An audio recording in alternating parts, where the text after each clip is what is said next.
Hi Sinead, thanks for coming to see me today. How are you? I'm good. Yourself? I'm very well, thank you. My name is Dave. I'm a nutrition and lifestyle coach. Okay. Have you ever been to a nutrition and lifestyle coach before? No, I haven't. Okay, perfect. Are you familiar with what a nutrition and lifestyle coach is? Some bits, not everything. I probably just have the basic idea in my own head what it is. Okay, perfect. Well, we'll quickly run through what it is that we do, and we can take it from there. Yep. So, a nutrition and lifestyle coach is someone who's going to work with you to improve your overall health through diet and lifestyle changes. Okay. We look at your client questionnaire form that you've kindly filled out for me.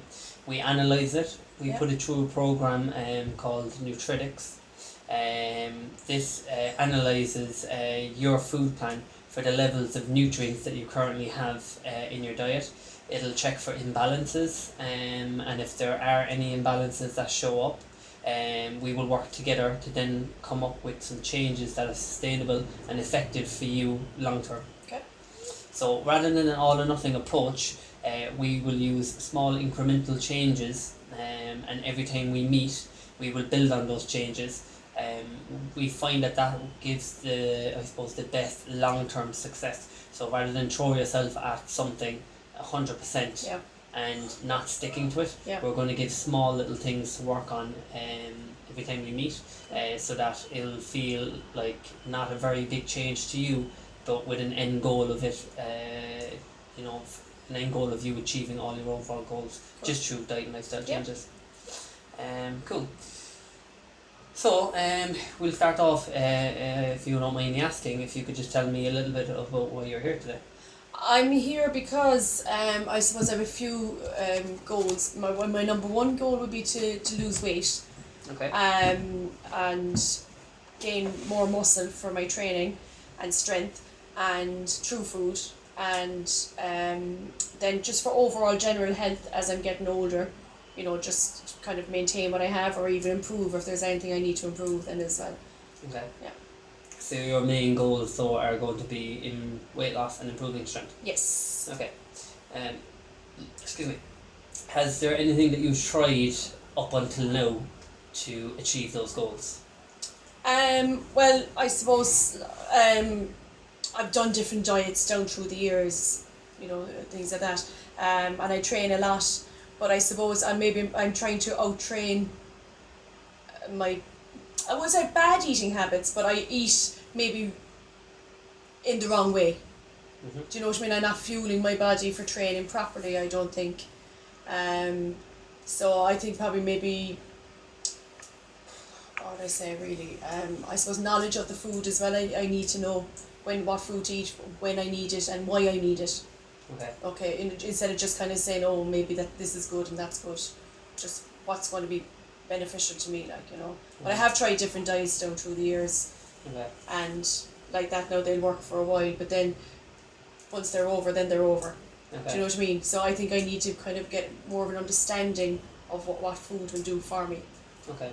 I mean, so you've tried different diets in the past, and it was a case that when it was finished, it stopped working. Yeah. That probably sounds so like one of those all or nothing approaches. Yeah, was it does, exactly, yeah, Okay.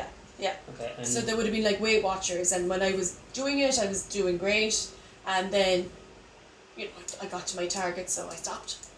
And Okay. then slowly but surely it comes back in again. And then I did motivational weight loss clinic as well, and that was good while I did it. And then when I stopped, back to square one then again, Okay. And what made you stop?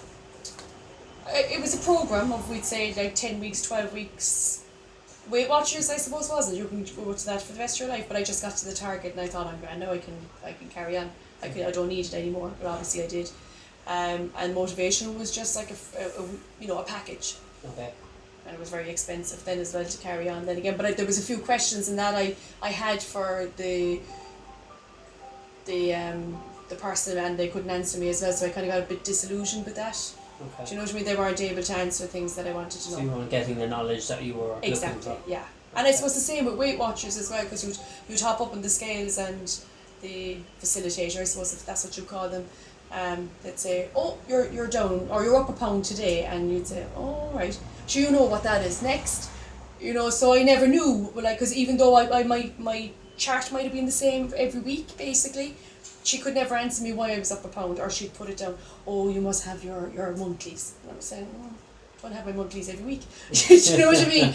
And the same with motivation, like I was asked, you know, I had a list of foods, don't eat these. So I said, why?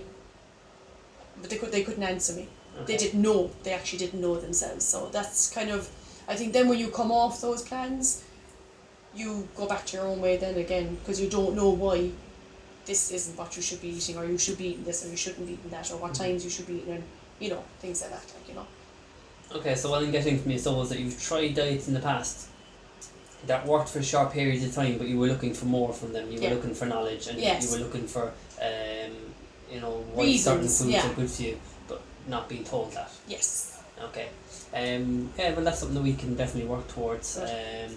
It almost sounds like you just want I suppose, more of an education as well as food plans as to what's good for you and what's going to fuel your training. Yeah, but I see I have 2 young girls as well, and I want to be able to kind of pass that on to them without, you know, just it being very naturally that I pass that on to them, and we eat this and we don't eat that, and, you know, without... Yeah, so like it'd just be for you, I suppose, making healthier foods in the house. Yeah. That it's just going to be part of their life as they grow up. Yeah.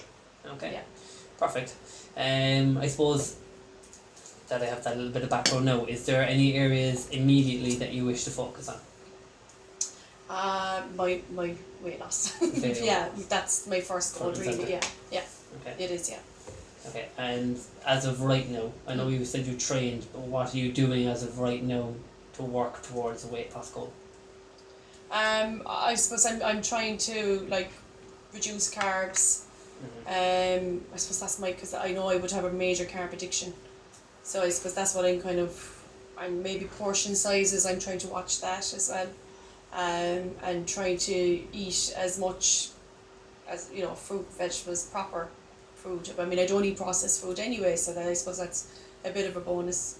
But I think that's what I probably just eat them the wrong way, or Okay. wrong amounts, Okay. you know. Okay, so you're following, I suppose, a diet that is more slightly restricted of carbohydrates, but you don't have processed food, so it's more of a whole food kind of a base. Yeah. Okay, perfect. That's great. So if I was to ask you, so at the moment, to rate your current health out of 10, so 0 being quite poor and 10 being quite good, where would you rate your health? About 8 or 9. Okay. Feel very healthy, alright. And what are you doing that you feel gives you that number? Well, I mean, I look after myself. I mean, as I said, I don't eat processed food. I do drink alcohol, but I don't smoke. I exercise regularly. I don't have a very stressful life, environment, things like that. So I think that that's helping towards that, you know. Okay. Okay, so you're, I suppose, actively using your body. Yeah. You're not sedentary, you're No. quite active, you train, you try to eat to the best of your ability, you try to avoid stress, you're not consuming much in the form of putting toxins into your body. It's kind of, I think, where you're at. So. Yeah.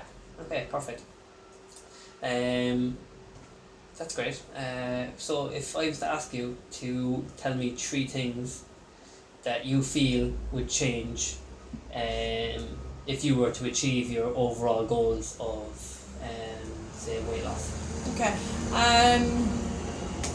I suppose number 1 would be vision. You know, I'd feel like I'd look better, and then I'd feel happier as well. I'd be more confident in my training then as well, because I feel at the moment, I know I train and I train fairly hard, but I suppose it's a vanity thing. I feel people kind of go, oh, she's in the gym all the time, she doesn't even look like she's in the gym. I feel that kind of a way. And I suppose number 3 then is just long term health benefits, you know, muscle mobility. As I get older, I mean, I'm not getting younger, so I want to be able to look after myself as long as I can, you know, through fitness and exercise then as well. Okay. So visually you want to lose weight so you'll feel visually that you will be better. Yeah. You want to fit in more in the gym. Yeah. You don't want to look like someone who doesn't train. Yes. And I suppose you want to stay as healthy for as long as you possibly can, under your own control of following specific training programs and specific food programs. Yeah.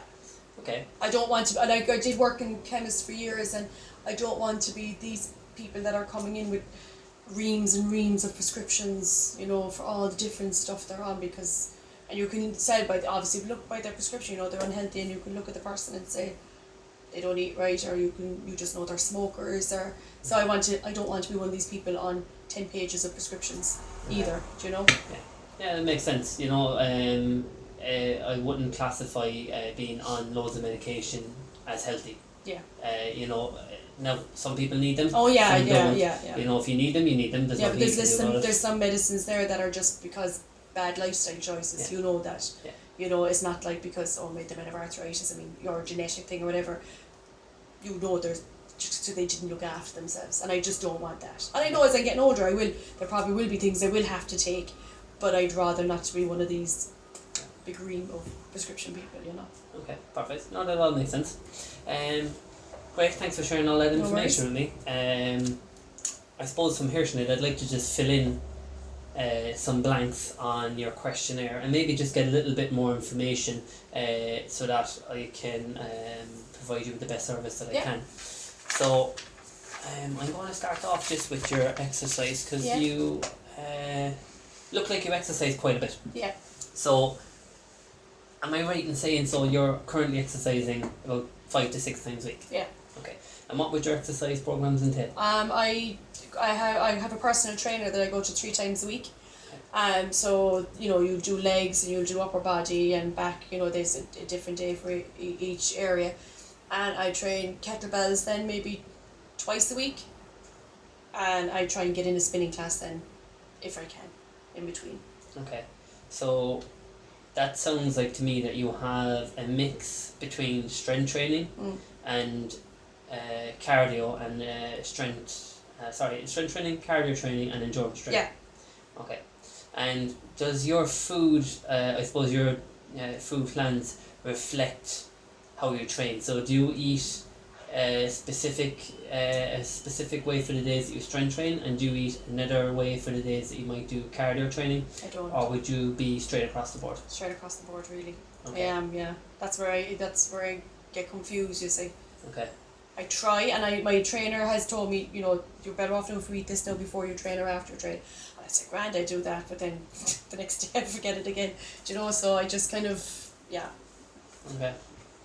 So has he given you specific dietary advice to follow? Some of it he has, yeah. Okay. Yeah. What would that entail? You know, like having the carbs around your training times, you know, getting more protein into my diet.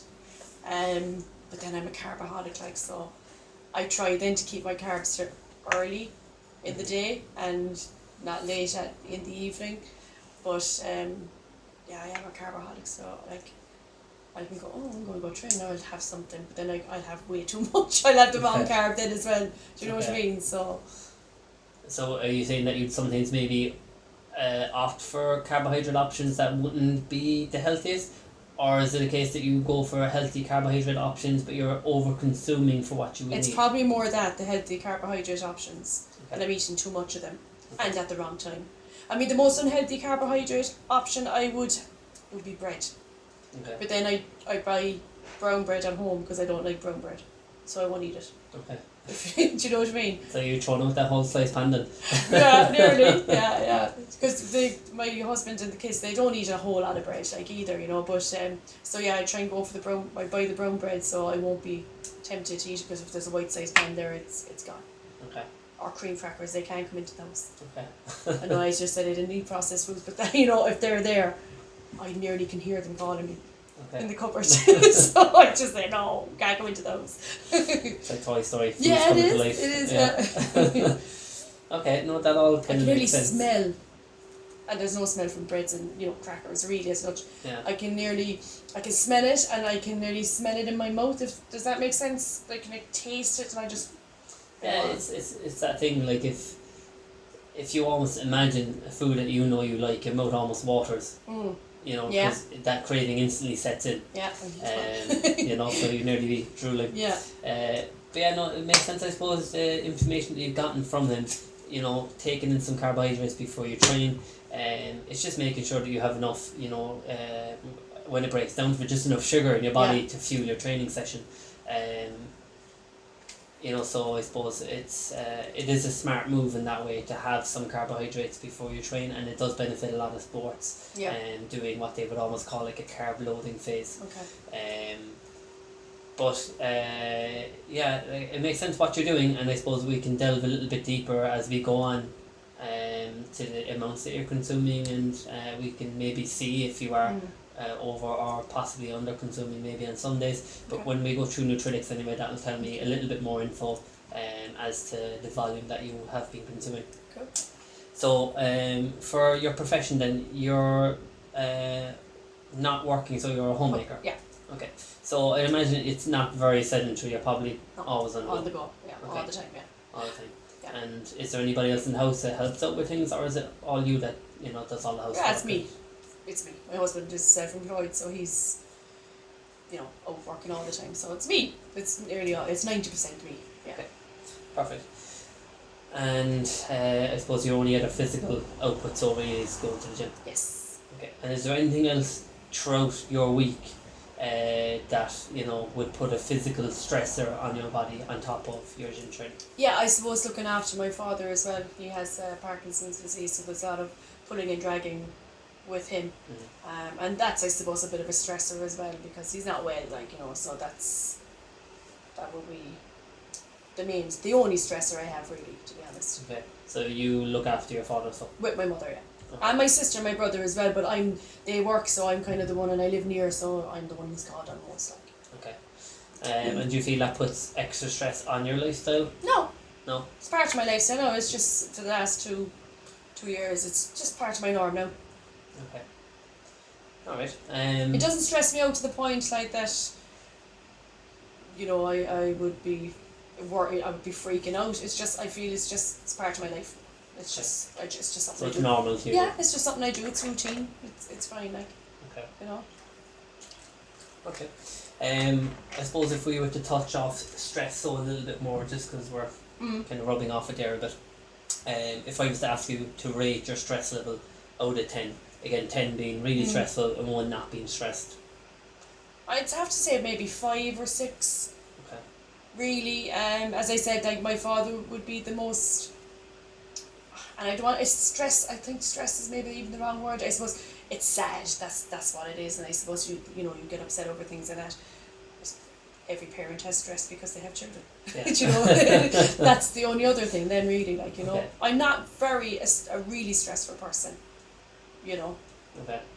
So the 2 stresses that you do have, even though they're just a standard everyday stress now, is, I suppose, helping your parents and your siblings care for your father, and looking after your own kids. Yeah. Okay. Yeah. And how many kids do you have? 2. 2 boys and girls? 2 girls. 2 girls. Okay. I'm sure you would probably how would I say, be glad that they're 2 girls and not 2 boys. Yeah. I don't know. My sister has 2 boys, and they just seem to be easier. Yeah. Yeah, I know. Girls are a bit are more demanding. Yeah. I think there's more to do for girls. Boys are. Even though girls end up being more independent, I suppose, but they're more demanding. Definitely more demanding. Especially when you have one who's a teenager and one who's preteen. So you've got both age groups I have mixed both together. age groups. Yeah. Okay. All right. I suppose if we were to move on, from not move on from, there's 1 or 2 other things I just want to ask you before we do. Okay. Is there any stress management techniques that you employ? No. Just to try and take yourself, say, from a 5 or 6 down to maybe a 2 or 3? I suppose coming to the gym would be my stress management, really. Okay. Because it's 45 minutes, an hour in here that nobody knows my dad, and nobody's coming up saying, how's your dad? Because I don't want to talk about it, because this is my time in here not to be thinking about it. This is my space out, and so the gym would be my stress management. Okay, so be your stress relief. And would you ever, I suppose, do, while you're at the gym, do any meditation classes or yoga or Pilates? No, or I don't like classes them. like that? I've tried them, and they're not for me. Okay. They're not. I just kind of lying there in the yoga class going, bored. Okay. It's not. I'm not a flexible person anyway, so I don't find it appealing. Alright. I don't. I can't say no. Even though I'm not as I said, not a very stressful person, but it bores me. It bores it? Yeah. Okay. Bored. The only reason I ask is, I suppose, just related to your current exercise plan. You do a lot of training, so you're training 6 days a week. So you mentioned that you help care for your father, so there's probably a lot of lifting involved with helping himself.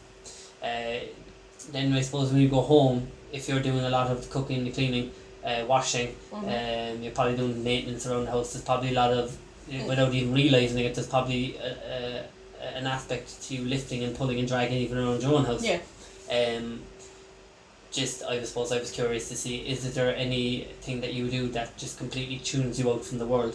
So I know you're saying training downstairs helps you to de-stress, but I mean completely taking a load off, like not even lifting weights. Reading, I suppose. Okay. I can completely zone out with reading. And TV.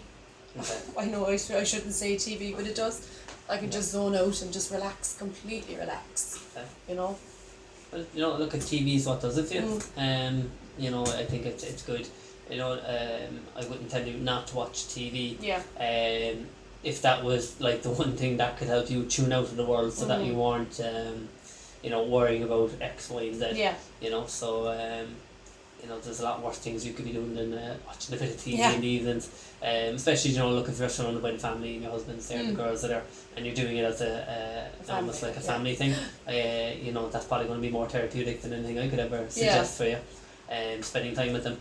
So, you know, that's good. I was just curious, because it does seem like you do a lot of moving. Okay. You know, Okay. a lot of lifting, Okay. a lot of high-paced things. You know, so I'd just be concerned that you didn't, you know, that you don't ever get into a situation where you're overtraining. Okay. And you know, it can happen where I suppose you're overstimulating glands in your body, and cortisol is, you know, floating around a bit too much. You know, if that ever was the case, you know, you could run into issues where there's muscle wastage, muscle breakdown, just because you're not taking yourself out of that, almost that fight or flight response. Okay. But you know, if you find that reading and watching TV helps you to completely tune out, I would say stick with it for now, and you know, maybe down the line consider maybe one or two other things that could help you, you know, chill out a little bit and just take it down a bit. Sure. Cool. So I'll just run over some of your dietary profiles. Okay. So I would imagine, since your husband is self-employed, you probably do the majority of the cooking. I do. Yeah. And do you enjoy cooking? I do. Yeah. It's okay. It gets in your nerves, like, every day when you have to think of what dinner you're going to do for people, like, you know. But I'm not one of these ones who's going to do multiple dinners a day. Yeah. Do you know what I mean? I kind of like to do one dinner that's going to suit everybody as well. Well, the three of them. I could do something different for myself, but I'm not going to do 4 different dinners to suit them. Yeah, I go through phases of liking to cook, and then other things. If I have recipes that are interesting and good, I like to do it. But when I'm trying to think of something off my own head to make things interesting, kind of can get your nerves alright. So trying to keep things a little bit fresh is Yeah, probably difficult yeah. when you're feeding, you know, 3 other months. Okay. I suppose, you know, for your own eating plan, yeah, so you kind of touched in and out of it already, you kind of are trying to eat towards your training. And that's pretty much the case, I'd imagine, when you're eating with the family and all that anyway. Yeah. Okay. So you're food prepping them for the gym souls. Yes, I am. You know harm, huh? Yeah. Okay, that's good. So, you know, we've covered a little bit of your exercise, we've covered a bit of your stress there, Sinead, and I suppose the more info I can get from you, the better I will be able to help. So, if we were to, say, talk about your sleep, Yes. if I was asked you to rate your sleep, say, from a 0 to 10, again, 10 being really good. Yeah. where- I'd say about an 8 or a 9. Okay. I sleep fairly well. Okay. Yeah. And would you have, you know, any bothers getting to sleep? Would you knock off quite immediately? Normally, very easy. The odd time now, you know, you would, but I think that's just, some people, it just happens every so often. But in general, 9 out of 10 times I'd go to sleep like that. Okay. And how often, I suppose not how often, but when you do sleep, how long would you sleep for? Well, I suppose since my dad has been unwell, I kind of have the phone next to me, my own mobile phone. So I'm after getting into the habit of waking up during the night to check the phone to see if my mother called or anything like that. I put it down and I'm back to sleep again. So I would get 8 hours, but like that I would have her broken for a few minutes Okay. just to check. But I've no problem getting back to sleep then again when I check it. But it's just a habit I'm after getting myself into, because when he first became ill, we kind of was constantly watching, make sure that if they needed me and things like that.